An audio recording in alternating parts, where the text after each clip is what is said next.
misaotranao jeso malalo tratrizao fotona mamizao ianaranay antongotrao izahay izay mpianatrao koa mitenenare jeso malalo izahay iaino tsaranao ka iroteny avy aminao itoetrabetsakao amponaya koa mitenenare jeso malalo izahay iaino tsaranao ka iroteny avy aminao itoetrabetsakao amponaya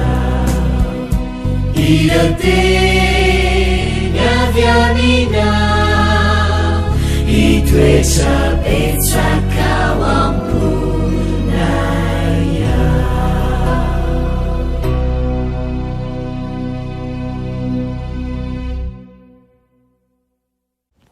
Falomerabantsika tsirairay avy indray tonga eto amin'ny lesona ho an'ny tanora zokiny amin'ity alahady ity fifaliana ho anay hatranainy koa ny mandrainao isa-tokantrano izay manaraka izao fandarana izao. Alohan'ny dirantsika ny amin'ny lesona anio dia hivavakisika. Anay malala tsara indrindra mbola misaotra anao izay efa mbola nomenao izao fotoana izao indray fa anay mandinika ny teninao misaotra anao ihany koa izay manaiky ara-dalàna aminay amin'ity herinandro vaovao ity. Aoka ny teninao ho andrekina ny fonay ary ho fijoroana ho anay ihany koa amin'ny tia rehetra izay ho ataonay. Ho mitenena Tompo ao fa voninkenanao izay amin'ny anaran'i Jesosy. Amen. Lohatenin'ny lesona antsika anio dia manao hoe ny fahavalo ao anatiny. Ny fahavalo ao anatiny. Maro tamin'ny vahoaka tamin'ny andron'i Jesosy no tia niaino an'ireo mpitory izay nampiharihary ny kolokolo sy nanasongadina ihany koa izay nitsirariny tamin'izany fotoana izany. Betsaka noho ny vitsivitsy no diso fanantenana tamin'ny fitorian'i Jesosy satria tsy nilaza n'inona momba ny faharatsian'ny Roma izy. Tsy nilaza izy fa ny fahotan'ny olona no naharihariny hatrany. Fa izy ireo niaino ny fampanantenana, ny fahafahana mandra-pahitany fa mampanantena karazana fahafahana hafahafa ihany Jesosy. Amin'izao fotoana izao, izany hoe amin'izao vanim-potoanan'ny fitoriana iainantsika izao, ny olona dia tia mijery horonan-tsary sy lahatsoratra mampibaribary ny kolokolo izay ataon'ny gouvernemanta sy ny tsy fitovizan'ny izao tontolo izao. Tsy mora kokoa amin'izao andro izao ny manaiky ny hafatra izay feno fitiavana nomeny Jesosy, fa ny fandrahonana izay lehibe indrindra ho antsika dia tsy ny fitondram-panjakana na dia mety ho simba toy inona azy izany fa ny fotsika izay mpanota tokoa. Ny olana ao amin'ny gouvernemanta dia manambara ny olana lehibe kokoa momba ny toe-tsaina sy ny zava-miafina rehetra ao anatintsika. Ny hafatry Jesosy dia mampianatra fa n'inona mitsanga eto amin'ity izao tontolo izao ity dia isika ny loharano lehibe indrindra ny amin'ny fahasahiranantsika. Ny ady mafy indrindra ataontsika dia ny fandresena ny fahavalo izay ao am-pontsika. Rehefa mahazo ny fandresena ny tena isika dia manaraka ny fandresena ny hafa rehetra. Nampanantena i Jesosy fa hanafaka antsika amin'ny fanandevozana faran'izay masika indrindra.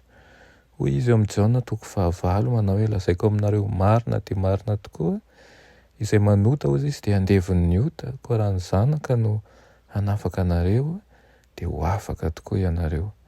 Jesosy dia nampanantena ny karazana fahafahana tsara indrindra satria ny fahalalan'ny fanahy no fototra ny fahafahan'ny hafa rehetra.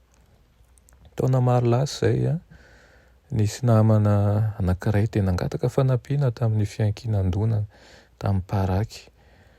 No hazavaina taminy fa nisafidy tamin'ny endrika fahafahana roa mifanipaka izy amin'ny lafiny anankiray, afaka manana fahafahana hanao an'izay tiany atao izy.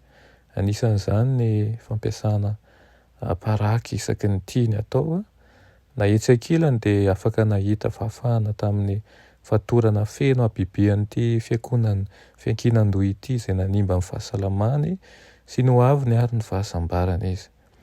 Fantatry n'ity namana ity fa ny fampanantenana tsy marina momba ny fahafahana no tena nahatonga azy ho andevo ary naniry an'ilay fahafahana tamin'ny fatoran'ny fahazarana izay manimba io izy.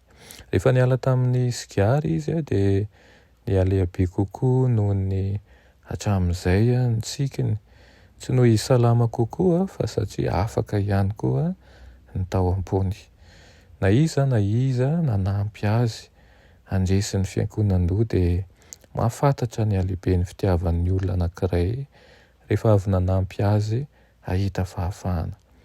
Ny any fifaliana lehibe kokoa noho ny fitadiavana fahafahana dia ny fifaliana amin'ny fanampiana olon-kafa hiditra ao anatin'ny fahafahana tena izy.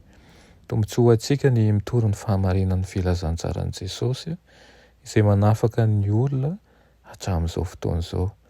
Ny fahafahana tolotr'Andriamanitra dia manafaka antsika amin'ny tsingeritaona maharary amin'ny fanandratantena sy ny fanandratana ny hafa. Ny heriny dia manapaka ny fatoran'ny fahazarana manimba sy ny fahotana izay mitazona antsika amin'ny fanandevozana ary manafaka antsika amin'ny fanamelohana sy ny aizina izay misakana antsika tsy anatina an'i Jesosy. Na dia mpanota farany izay ambany indrindra aza dia omeny famelan-keloka, na dia mpanota farany izay ambany indrindra aza dia omeny famerenana amin'ny laon'ny fiainana ihany koa. Miaraka amin'i Jesosy isika dia mahita fahafahana hanana fiainana be dia be izay tondraka amin'ny fitiavan'Andriamanitra sy ny fiadanany tena zava-misy mahatalanjona tokoa izany ary ireny tompo ny hanananao fahafahana tena izy miainga avy amin'ny anatin'ny fo mba ahafahan'izay rehetra tsy nambolen'ny tanan'Andriamanitra amin'ny fiainantsika mba hiala tokoa ary ahafahantsika ho iray ao amin'Andriamanitra hatrany.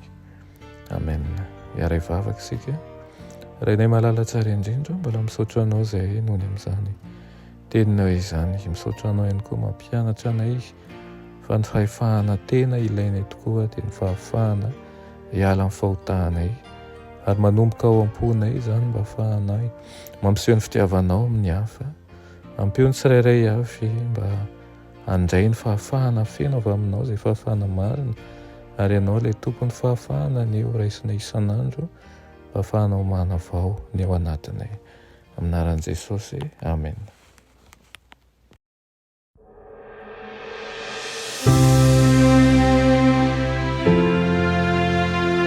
Mianatra eo an-tongotry Jesosy isan'andro.